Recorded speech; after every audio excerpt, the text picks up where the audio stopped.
Our fourth storyteller is a student in science writing at MIT. Please welcome to the stage Aviva Hope Rutkin.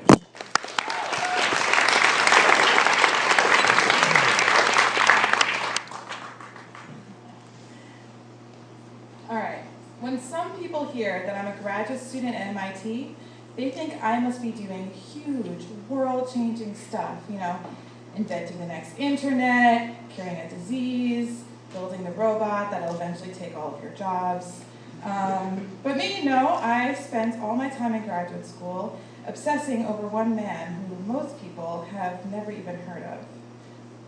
That wasn't my intention. I had big dreams too. I was gonna go into the science writing program, bring science to the scientifically illiterate, make it accessible and human and interesting, and if along the way I become a famous and beloved writer, immortalize my name forever, so be it.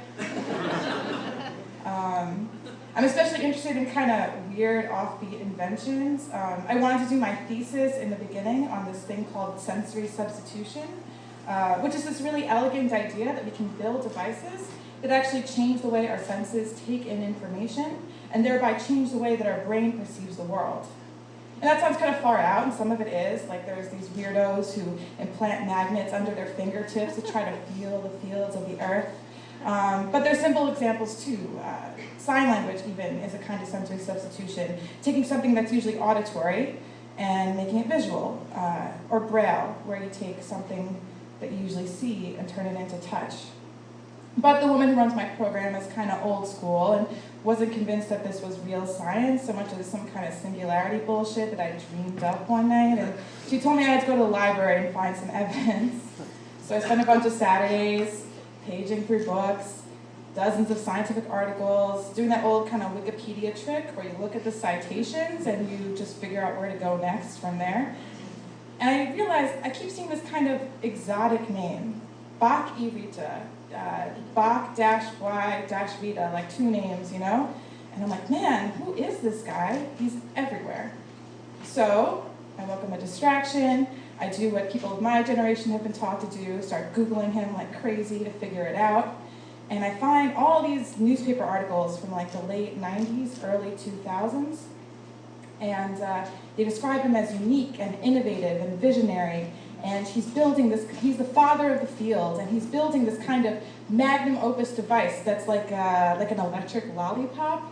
You put it on your tongue, and little electrodes will buzz there, and it takes the world around you and puts it in little shapes, like pixels on a screen. And Aviva had this crazy idea that what he was going to do is have blind people wear these all around. Instead of having a cane or a guide dog, you just have your little electric retainer.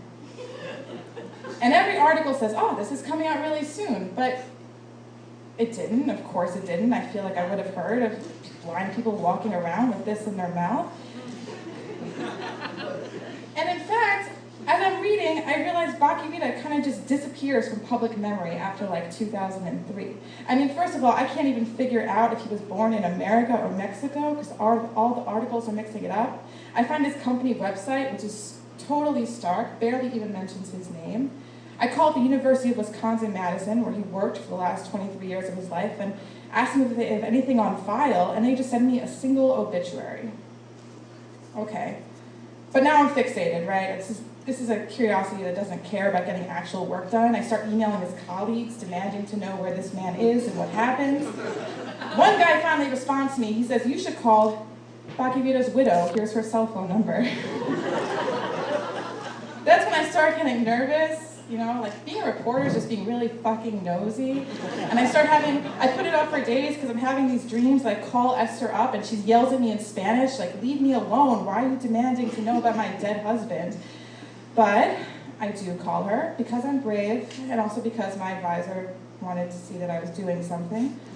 And she didn't answer, to my relief, and I leave this kind of garbled message explaining who I am and what I'm doing, and does your husband have any files, maybe papers he left to a library or museum or something? Please call me back. Thanks, bye. And she calls me back later that day, and she says, yeah, my husband had files, 25 boxes or so, and he was working on memoirs when he died, and they're all in the basement of my house.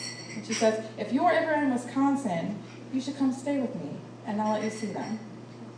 So, 2 months later, middle of January, I am on a plane